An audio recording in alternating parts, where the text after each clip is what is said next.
Rasuluh sallallahu alaihi wa ala alihi wa ashabihi wa man walah. A'udzu billahi minasy syaithanir rajim. Ya ayyuhalladzina amanu taqullaha haqqa tuqatih wa la tamutunna illa wa antum muslimun. Allahumma anta rabbi la ilaha illa anta khalaqtani wa ana abduka wa ana ala ahdika wa wa'dika mastata'tu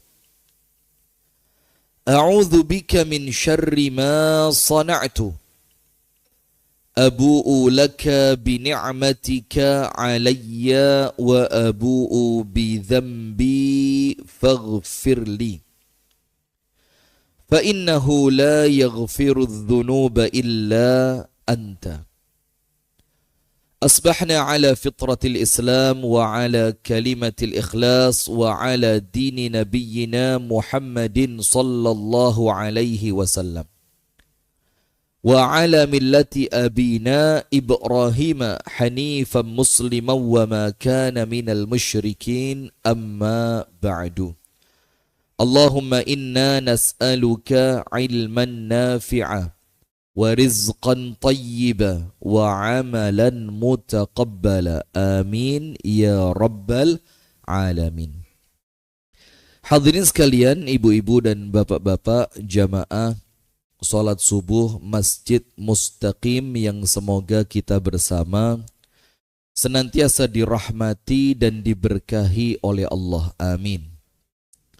Alhamdulillah, kita bersyukur kepada Allah dan tidak putusnya kita bersyukur kepada Allah karena nikmat dan karunia yang Allah berikan kepada kita, wabil khusus secara spesial kenikmatan oleh Allah diberikan keistiqomahan di atas kebaikan. Di mana istiqomah di atas kebaikan ini itu menunjukkan jiwa seorang muslim yang dewasa. Jadi seorang muslim yang dewasa itu jadi atine itu mateng, ketoto. Itu salah satu di antara cirinya adalah keistiqomahan.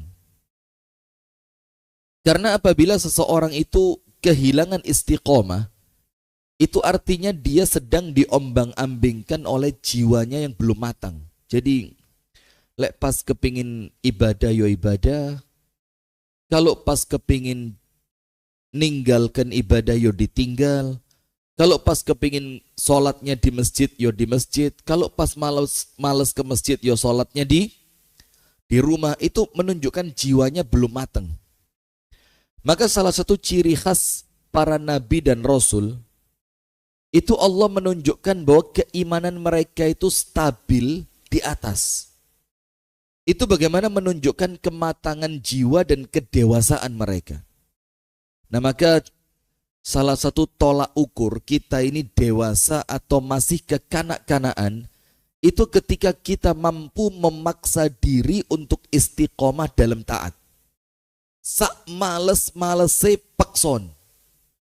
Dan kemampuan makso tadi, kemampuan kita untuk makso, itu menunjukkan kita ini sudah dewasa.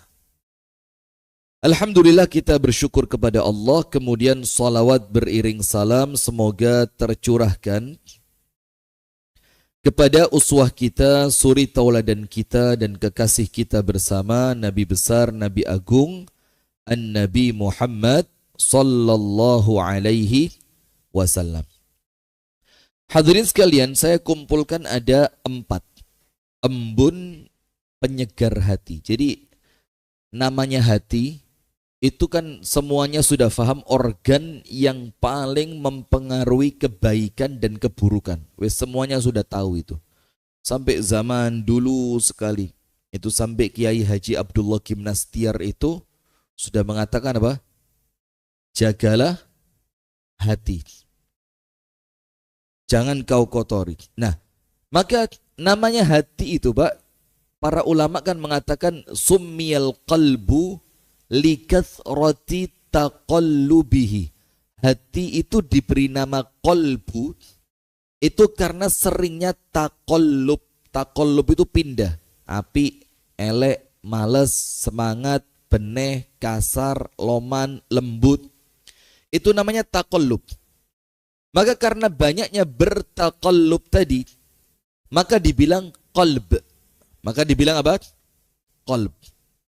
Sehingga orang itu yang baik adalah ketika taqallubnya hati, itu taqallub dari kebaikan menuju kebaikan yang lain. Ojo sampai pindahi hati itu dari kebaikan menuju keburukan. Nah maka kalau Anda buka kitab-kitabnya para ulama zaman dulu, kalau mereka itu sudah mulai jenuh membaca tentang ilmu, itu maka mereka berpindah pada dua kebaikan. Matur suwun. Nah itu dicuci. Iya, pakai shampoo. Iya, pakai shampoo. Tapi jangan diukucek, jangan diperes. Nah sudah, maka para ulama zaman dahulu ketika mereka itu merasa jenuh dengan ilmu, jadi yo jangan sok-sokan lah Pak. Cari ilmu itu yo ono jenuh ya Pak. Menyampaikan ilmu itu juga ada jenuhnya. Apalagi mendengarkan ilmu. Maka itulah kenapa para sahabat Nabi di zaman dulu itu tidak belajar kecuali pada waktu-waktu tertentu. Artinya belajarnya itu gak terus satu hari belajar di 5 kali waktu sholat diceramai terus. Enggak. Karena Rasulullah juga tahu. Begitupun ketika para sahabat Nabi belajar Al-Quran. Kita kan tahu berapa ayat? 10. Tidak dilanjutkan, tidak sekedar nguber akehi ayat, tapi betul-betul yang dicari adalah inti dari fungsi ayat itu. Bagaimana ayat ini bisa masuk ke dalam hati, mewarnai hati, membersihkan hati, dan berwujud amalan. Itu yang mereka kejar. Tidak seperti kita. Kalau kita ini kan yang penting sampai juz 17. Sampai juz berapa? Alhamdulillah sudah masuk juz 21. Dalam keadaan kita tidak ngerti. Antum tahu Umar bin Khattab belajar Quran berapa tahun? Belajar Al-Baqarah berapa tahun?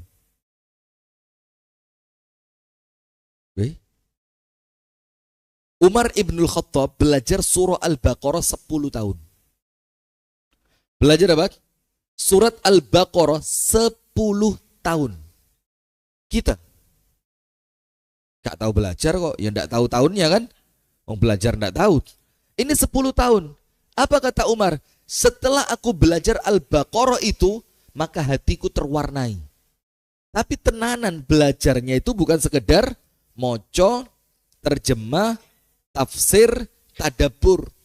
Tapi kemudian setiap ayat-ayat yang dibaca itu mewarnai kehidupannya. Nah, maka dengan itu kita perlu tahu ternyata memang hati kita ini lemah. Nah, maka para ulama zaman dulu amalannya 2. Kalau pas moco ilmu Utsman ibnu Affan, Mbak. Kalau Utsman bin Affan kan memang luar biasa ya. Utsman bin Affan itu mengatakan, "Lau tahurat qulubukum lama syabi'at min kalami rabbikum." Lek atimu resik gak mungkin waleh moco Quran. Itu kalau dibandingkan dengan kita jangan pakai standarnya Utsman. Tentu kalau kita pakai standarnya Sayyiduna Utsman ibnu Affan, kalau bisa jempol. Tapi ketika Anda tidak mampu seperti itu, jangan berkecil hati. Kenapa? Karena ini standarnya sahabat yang dekat sama Nabi, lagi ke yang lain. Itulah orang yang tidak takut mati. Tapi kalau pindahi tekok masjid, na'udzubillah, saya mau ngomong tidak berani, tapi dari masjid pindah karaoke. Dari karaoke main kartu. Dari main kartu balik masjid. Nanti mana? Ketika perpindahan itu tidak bisa dipastikan dari baik menuju baik, mesti kekhawatiran mati itu muncul pasti.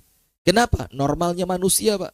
Wedi mati pas kelakuane elek yang nanti dapat gelar su'ul khotimah. Na'udzubillah min dzalik. Nah, maka para ulama yang pertama, kalau mereka itu jenuh dengan ilmu yang mereka biasa baca, nomor 1 apa? Membaca sejarah kesabaran ulama. Bayangin sekelas ulama sek moco ceritane ulama yang lain tentang kesabaran mereka. Maka sampai ada satu buku, nggak tahu nanti mungkin bisa dibahas di sini, bagus Ustadz Bakhtiar. Judulnya itu Sofahatun min Sobril Ulama. Sofahat itu lembaran-lembaran dari kisah kesabarannya para ulama. Sampai di buku itu ada satu ulama di dalam perjalanan menuntut ilmu itu pipis darah 2 kali. Gak boleh. Pipis apa? Pipis darah 2 kali. Ada yang lain lagi, budal badannya utuh, pulang kakinya tinggal 1. Ada yang lain lagi, berangkat keluarganya lengkap. Ibunya ada, bapaknya ada, paman bibinya ada, kakeknya ada. Ketika dia pulang, tidak ketemu 1 orang pun dari mereka. Itu yang nyemangati para ulama, atine sedang turun. Mereka itu menganggap, loh mereka saja yang ulama besar seperti ini. Lah kita yang sekedar kelas RT, kate gaya tok, seakan-akan merasa tidak perlu sabar. Nah yang kedua, yang dilakukan oleh para ulama apa? Ketika mereka merasa hatinya mulai jenuh, mulai males tadi, itu membaca syair. Membaca apa? Syair. Ya tentu jangan dibayangkan syair itu seperti lagu apa? Lagu alamat palsu atau lagu yang sekarang lagi ngetren apa, yang sekarang lagi viral, Pak. Tabola Bali. Masuk istana loh itu, Pak. Tapi syair itu tentu syair-syair yang apa? Syair-syair yang baik, syair-syair yang menggugah semangat, yang menggugah kemauan, keinginan. Itu yang mereka baca. Bahkan sampai Imam Syafi'i itu punya diwan. Apa diwan itu? Kumpulan qasidah syair yang ditulis oleh Imam Syafi'i. Saya punya bukunya setebel ini. Diwan Al-Imam Asy-Syafi'i. Kumpulan syair yang ditulis oleh Imam Syafi'i. Itu yang menjadikan hati mereka apa? Kembali asik gitu loh. Jadi artinya saat durungnya mulai jenuh, oleh mereka dikembalikan lagi apa? Supaya semangatnya kembali muncul. Nah, sekarang jamaah, ada 4 amalan yang saya kumpulkan, yang kemudian amalan ini menjadi embun penyegar untuk hati kita yang sedang layu. Nomor 1, ilmu. Nomor 2, Al-Quran. Nomor 3, kekancan marang wong api. Ngerti bahasa Inggris? Berteman dengan orang yang soleh. Dan yang keempat, zikrul maut. Mengingat kematian. Ilmu, Quran, berteman dengan orang soleh, dan zikrul maut. 4 ini, Pak, insya Allah cukup jadi resep kalau hatinya sedang males. Hatinya sedang layu koyok daun yang tidak pernah disiram. Maka seakan-akan siramannya itu yo antara ilmu atau Al-Quran atau berteman dengan orang soleh atau mengingat kematian. Yang pertama, ilmu. Allah Subhanahu wa ta'ala menjadikan orang yang berilmu tidak pernah sama dengan orang yang tidak berilmu. Maka disebutkan dalam Al-Quran, Qul, katakanlah wahai Muhammad sallallahu alaihi wasallam kepada mereka. Mereka ini siapa? Yo umatmu, jamaahmu, atau kalau kita yo kepada kita semua. Hal yastawil ladzina ya'lamun wal ladzina la ya'lamun. Allah Ta'ala sampai negesi di dalam Al-Quran. Katakan kepada mereka, apakah mungkin sama keadaan orang yang berilmu dan orang yang tidak berilmu? Seakan-akan pertanyaan ini adalah pertanyaan tidak perlu jawaban. Tapi pertanyaan ini menunjukkan artinya jelas tidak sama antara orang yang berilmu dan orang yang tidak berilmu. Tak kasih contoh. Tapi panjenengan jangan tersinggung ya. Ini podo kabeh kita ini ustaz lah Pak. Saya sama panjenengan ini wis konco lawas. Jadi kalau saya ngomong sesuatu yang panjenengan nyindir aku, dan enggak usah gitu-gituan. Panjenengan kalau ngaji enggak kepengin kesindir, enggak usah ngaji.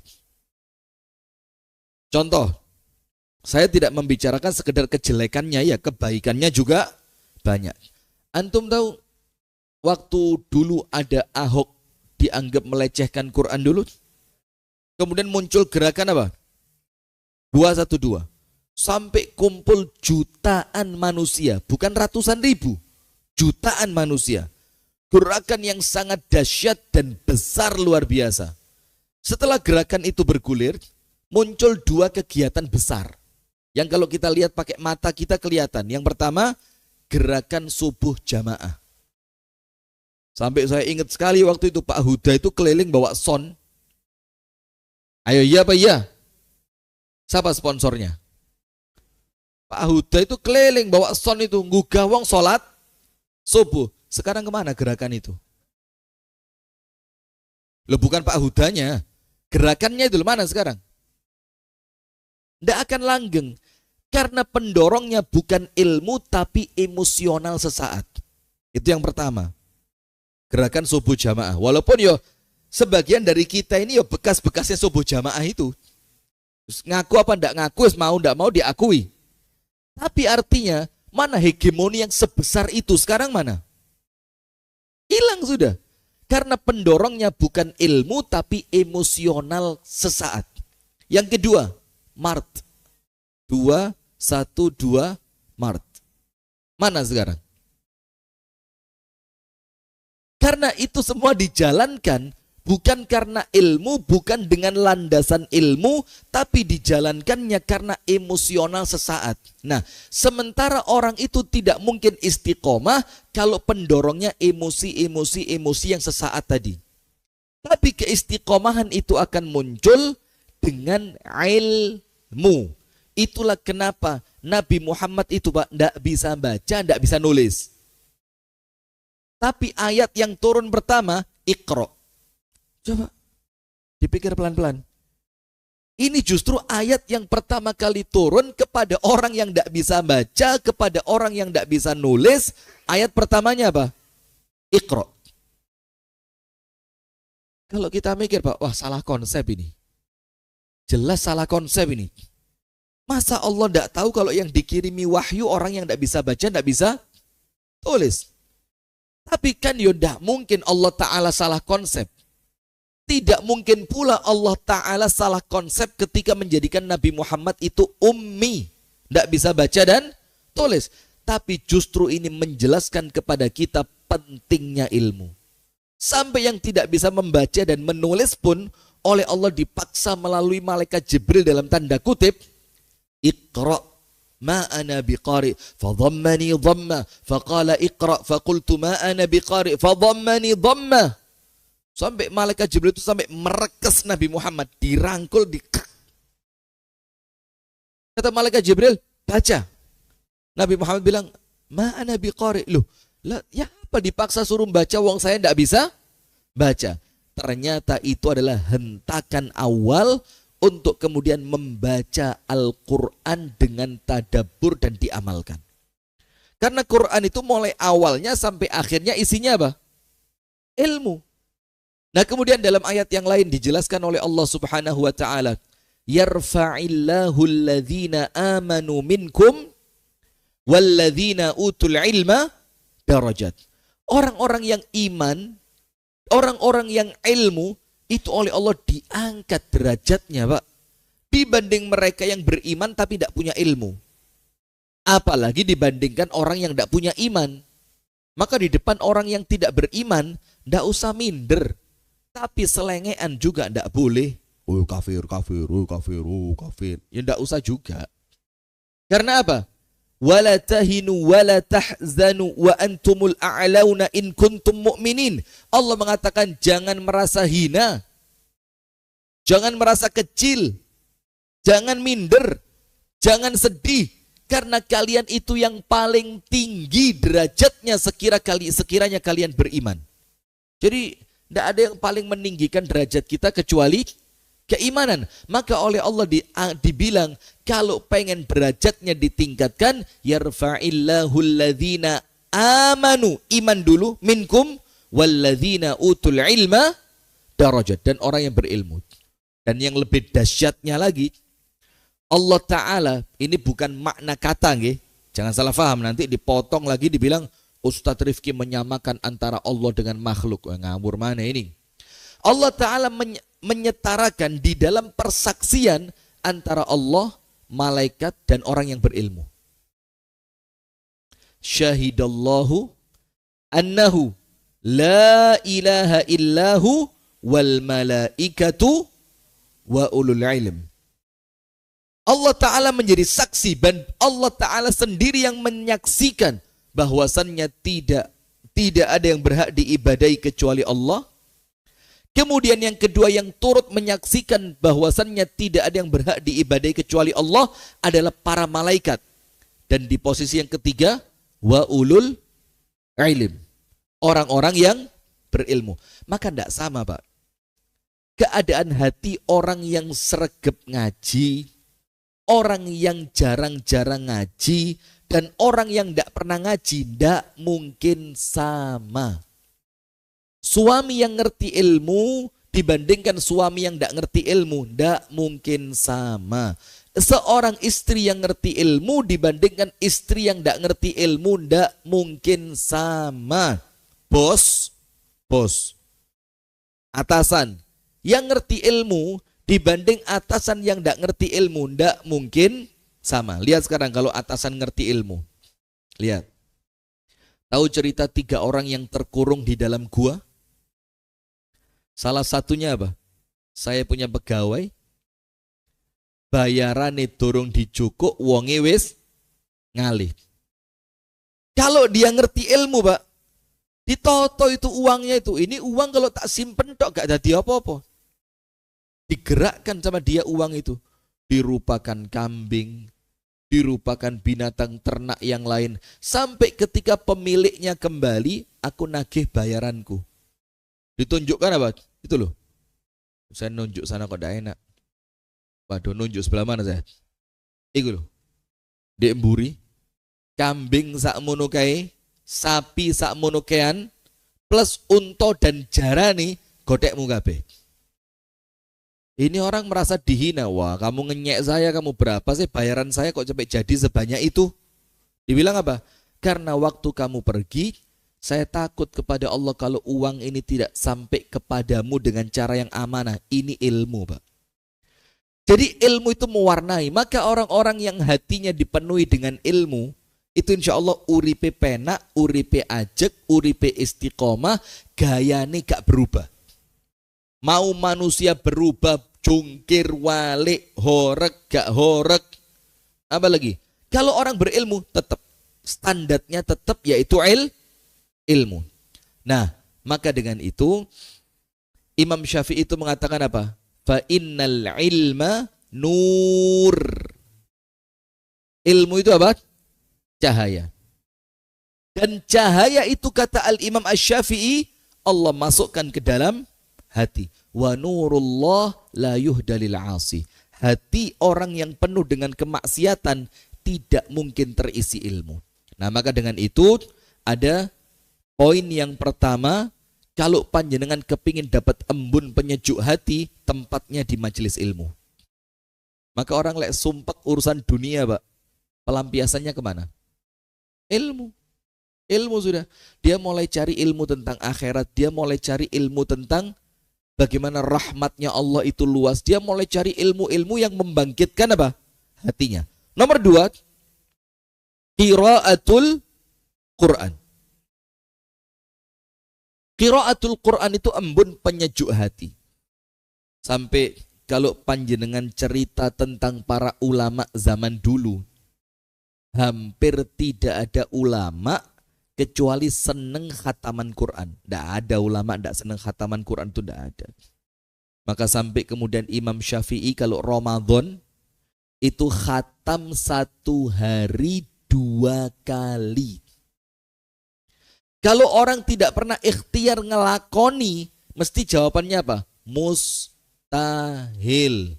Dari mana ceritanya sehari bisa khatam 2 kali? Wong kita sebulan 2 kali aja ngepot-ngepot. Ya mocone wis dhok dibaca sot barang kok. Ngepot-ngepot. Nah, itu Pak, ini bukan teori tapi ini amalan. Cobaan dulu istiqomah sehari 1 juz. Nanti Anda akan ngerti Imam Syafi'i 1 hari 2 kali khatam. Jangan berani-berani ngomentari mustahil untuk amalannya orang-orang hebat, sementara Anda yang kecil saja durung tahu dicoba. Lah, penyakit kita kan itu ya, penyakit kita ini komentator. Kita ini gak tahu latihan beramal, tapi ngeritik amalannya wong gede-gede. Kayak ngono iku jane yo gak pas. Lu mosok masang panggung koyok ngono iku lak yo nanggung dukur yo gak ndek yo gak. Panggung ndek Mustaqim iku lho. Sing Ahad pagi. Lho kenapa? Iku dukur gak ndek gak malah kegeden, gak manfaat blas. Makan tempat, entek duit. Lho coba. Sementara dia ditanya, "Lho terus kamu kontribusimu untuk dunia dakwah apa?" Ya usulan ini. Wah, gerojok banyu panas lah wis model begini nih ya. Nah, maka para ulama-ulama zaman dulu, Pak, tidak ada seorang pun dari mereka kecuali cinta Al-Quran. Kecuali apa? Cinta Al-Quran. Antum silahkan cek di YouTube kisah Asy-Syaikh Abdurrahman As-Sufi dengan Al-Quran. Cari. Itu kalau antum tidak terinspirasi, yo nampaknya kebangetan. Asy-Syaikh Abdurrahman As-Sufi itu pernah, bapaknya beliau kan ulama Quran juga, qari juga, qari wa mukri. Mukri itu artinya orang yang digai ngetes hafalan. Jadi orang lain kalau punya hafalan itu setoran. Dan mukri di zaman itu Pak, ya tidak seperti sekarang. Ya tentu kualitasnya waduh top-topan itu.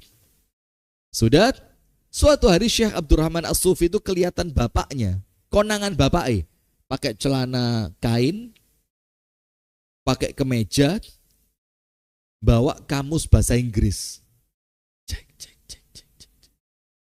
Bapaknya tanya, "Ila aina ya waladi?" Mau kemana kamu wahai anakku? Dia bilang, "Ata'allamul Injiliziyah."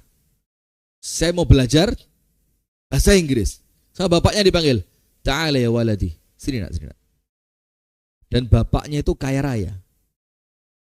Kamu lihat enggak toko-toko depan rumah ini? Naam ya waladi, ya naam ya walidi katanya. Iya Pak, saya lihat. Hakkuman hadhi kulluha. Ini toko-toko semua ini punya siapa? Dibilang punya kamu Pak. Terus bapaknya tanya lagi, "Kamu tahu kebun-kebun di sebelah sana itu yang isinya tanaman ini, tanaman itu punya siapa?" "Punya kamu Pak." Terus bapaknya tanya, "Saya dapat dengan bahasa Inggris apa dengan Quran?" "Wala harfan ata'allamul Injiliziyah." 1 huruf saya tidak belajar bahasa Inggris. Tapi Allah membukakan semua ini untuk saya dalam keadaan saya gak kemalan dengan semua itu bil Quran. Dengan Quran. Maka mulai kira gak situ dekek kamu sih gai gamis maneh belajar Quran. Dan sekarang subhanallah kemanapun beliau pergi dimuliakan dengan Quran tadi. Kemanapun beliau pergi dimuliakan. Tapi hati-hati, sekarang ini muncul distorsi. Nah, ngel. Apa? Distorsi itu apa? Penyimpangan. Penggembosan, penyelewengan makna.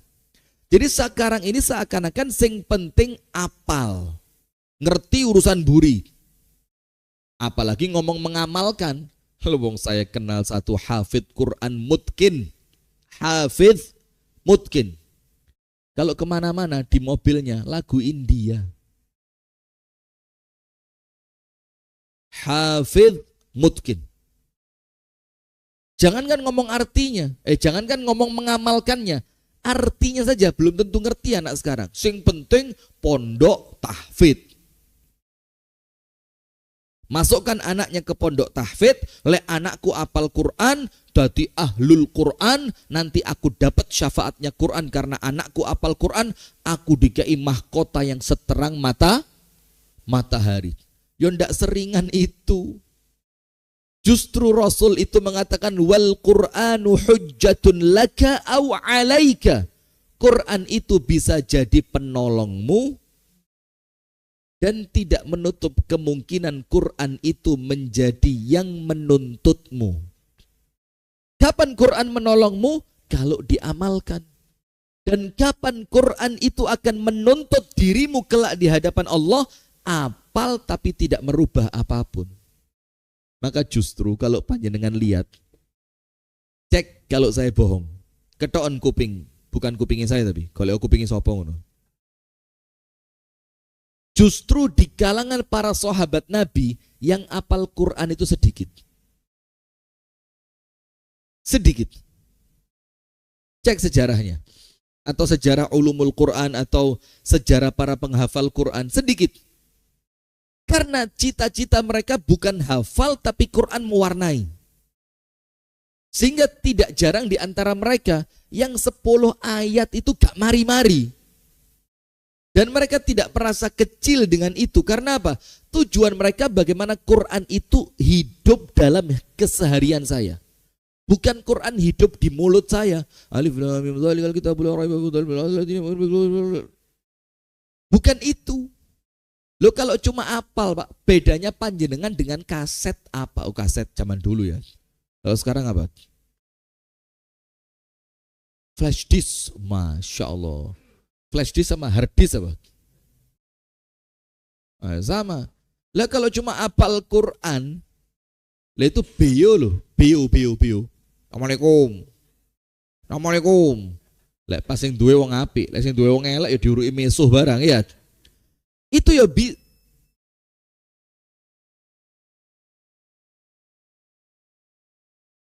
tidak usah diajari, saya ustadz yang ngerti. Nggih, guyon astagfirullahaladzim. Jadi boleh apa enggak langsung sholat? Ada 2 pendapat. Nah, cek gak gampang gak bolehan. Pendapat yang pertama enggak boleh karena tulu waktu yang terlarang untuk sholat. Karena sedang keluarnya 2 tanduknya siapa? Setan. Itu pendapat yang pertama.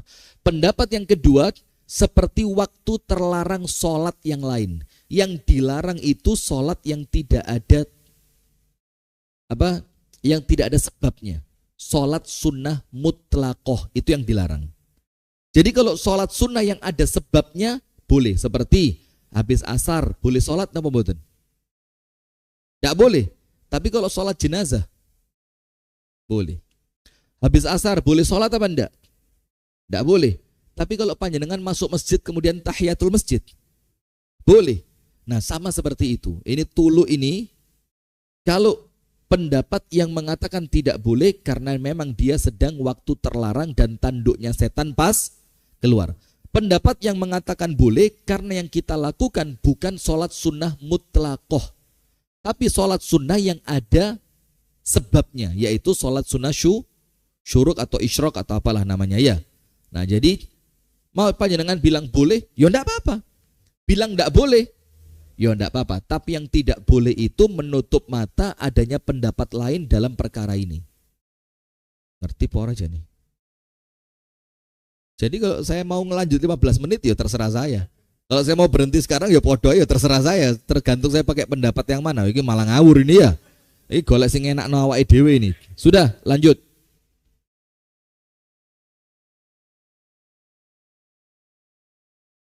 Maka embun penyejuk hati yang kedua itu Al-Quran.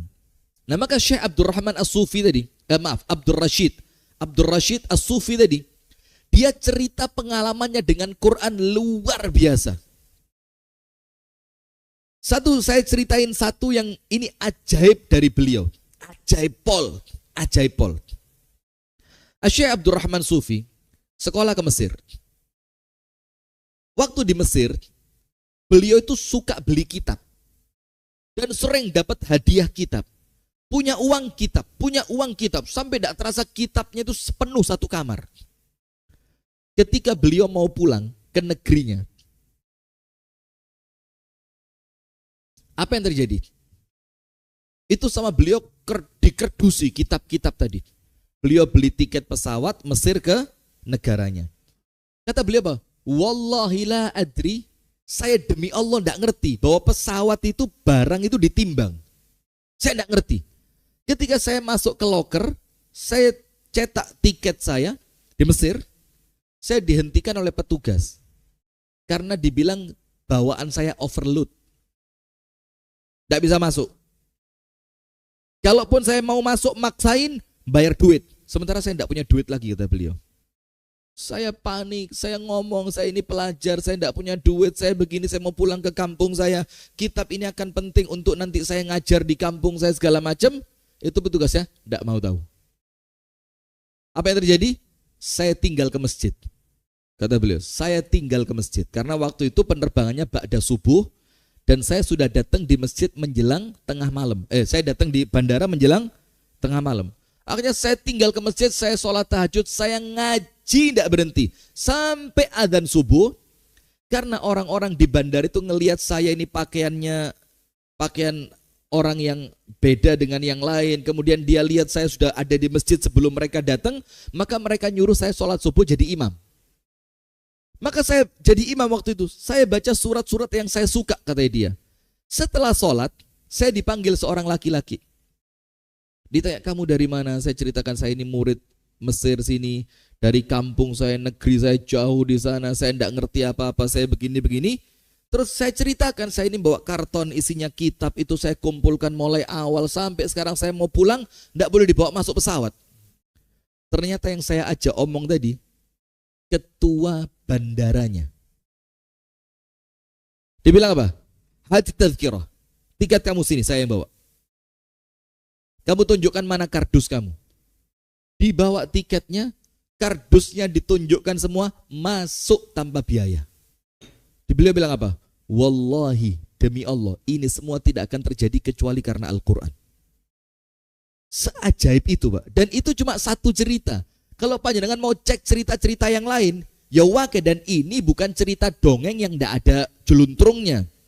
Ini cerita yang betul-betul kejadian, dan yang cerita sampai sekarang masih hidup, dan bandaranya mana, kemudian ketua bandaranya siapa, sampai detik ini bisa dicek. Sampai beliau bilang apa? Sampai pada akhirnya saya masuk ke pesawat itu, saya tidak bawa satu kardus pun. Karena semuanya dimasukkan ke bagasi tanpa fulus bil Quran. Hanya dengan Quran. Nah, maka para ulama zaman dulu, Pak, lek sumpek, Pak, tangannya gak tawucul tuh kok Quran. Kita sumpek buka stand up comedy YouTube. Bukan kita, saya. Kita apa saya? Nah kan, delok ludruk, sumpek, ngapain lek sumpek?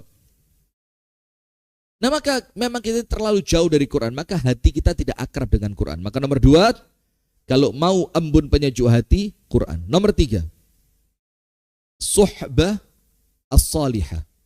Ini mungkin panjenengan pernah dengar dari saya. Beberapa muridnya Imam Malik, Imam Malik.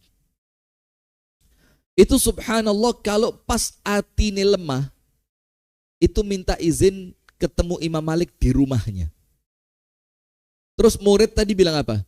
Ketika saya pandang wajahnya Imam Malik ini, itu bertahan untuk nyemangati hati saya sampai 10 hari dan lebih. Ngelihat wajahnya orang soleh. Kalau ngelihat wajah kita, Pak, hitungannya sumpek tau.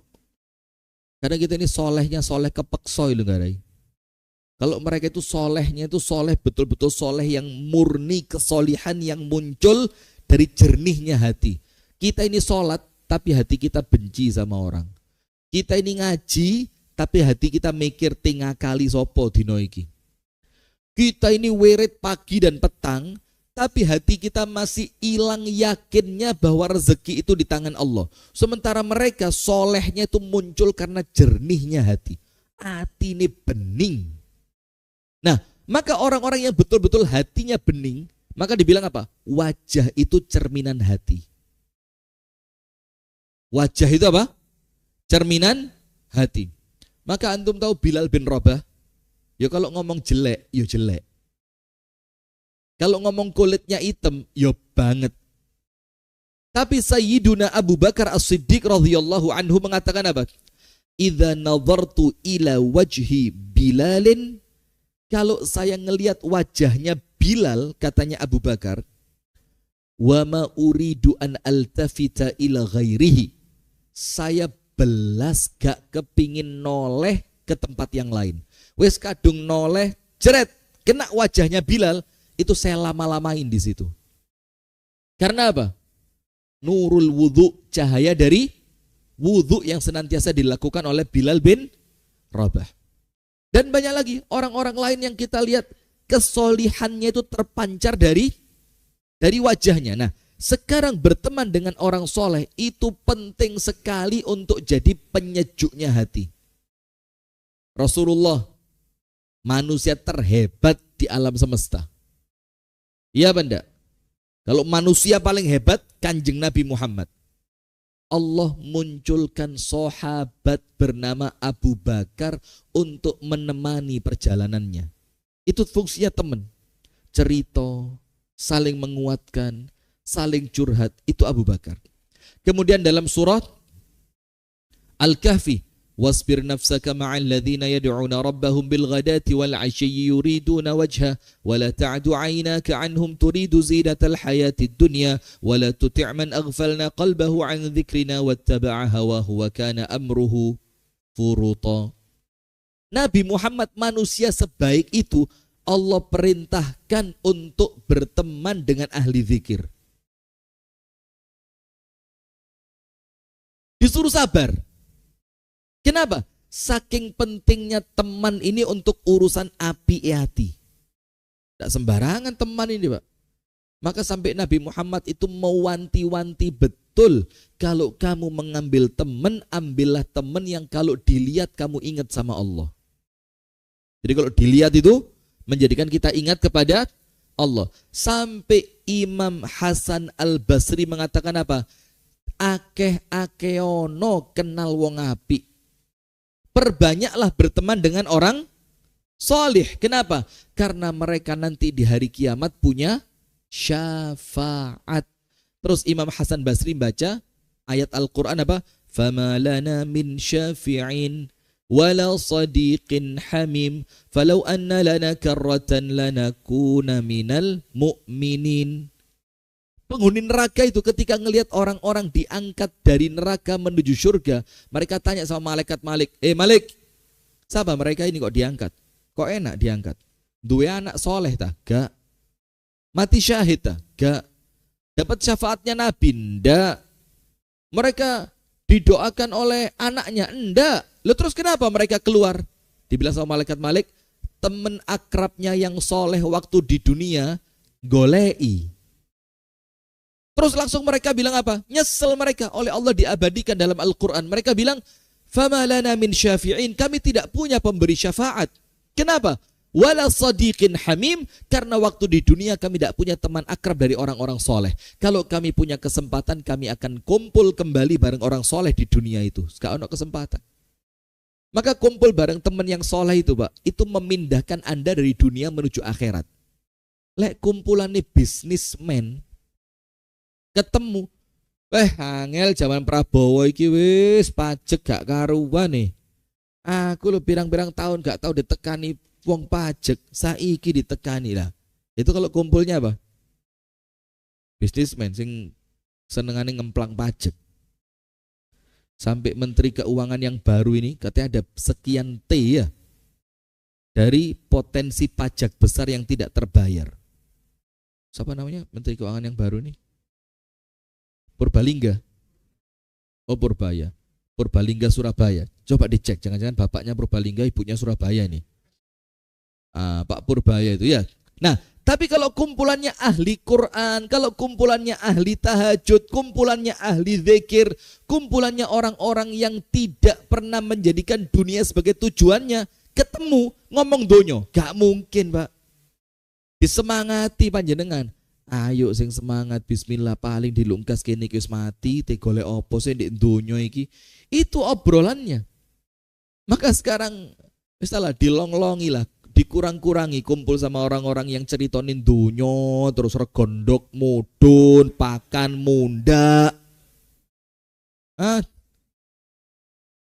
ya cerita apa lagi? Wedus, pandangan wedus kok ngelihat sebelah sana, yang mana wedusnya ini? Atau mana-mana? Beliau wedus atau penggembala wedus? Hanya nggak enak ya wedus. Saya tanya wedusnya mana, nuding rono loh. Ini nanti perlu diurus ini. Nah sudah capek kita ini mau ubur-uburan dunia ini. Ini lihatin Dokter Widi nih, Masya Allah. Sampai ngeluh bangun omah di mana. Sampai bingung loh beliau ini. Sudah capek, sudah wis lali kita di mana ini. Sampai satu dikasihkan sana, satu dikasihkan sini, satu untuk apa, satu untuk ini. Masya Allah. Ya ikut tok entein dunia ini. Kalau kumpul sama orang-orang yang memang atine kendonyan, ya ada tidak akan pernah tenang, hati ini tidak akan pernah dapat siraman embun. Sing ono dipanasi terus, mobil iki lho api. Mobilnya bagus, wah asli asik gitu. Wanti gitu, jarang yang punya, apalagi atasnya itu sunroof itu, Masya Allah. Ada kalau kumpul ahli dunia ya begitu, hatinya tidak akan pernah puas dengan dunia yang diceritakan dan yang dimiliki. Yang terakhir penutup, embun penyejuk hati itu apa? Zikrul maut, ingat mati. Dan maaf ya, panjenengan dan saya ini endingnya kemana sih? Kuburan. Bisa jadi cepet dan bisa jadi tambah cepet. Kalau lambat, tidak ada lambat. Oh, mati itu Pak. Kullu ma huwa atin qaribu. Semua yang datang itu cepat. Semua yang bakal ada hitungannya itu cepat. Orang-orang yang piro 10 tahun kas, ketoke sekarang kayak suwe Pak. Nanti ketika ketemu 10-nya, yang ke belakang kayak gak keroso. Lu mosok sewe 10 tahun. Mosok sewe 15 menit gak keroso blas. Sudah ya. Ya wis, pas. Saya kepengen hati sih terus sampai duha nanti, tapi sama Pak Alex suruh mandek ya wes mandek ya mandut saya peh. Gak enak, tersinggung saya. Ini kalau kumpul wong sing gak ahli akhirat ngene gitu ceramah wis kudu mari ya. Coba ahli akhirat gitu Pak, terus Ustaz sampai besok Ustaz. Sudah. Yang terakhir zikrul maut. Zikrul maut. Maka Nabi Muhammad satu kalimat yang paling menenangkan hatinya Nabi Muhammad apa? Ya Allah, Allahumma la aisha illa aishul akhirah. Ya Allah, tidak ada hidup yang saya cari kecuali kehidupan setelah mati. Itu kalimat yang paling menenangkan hatinya Nabi Muhammad. Anda cek dalilnya sahih. Allahumma la aisha illa aishul akhirati. Ya Allah, tidak ada hidup yang saya kejar, yang saya tuju kecuali kehidupan akhirat.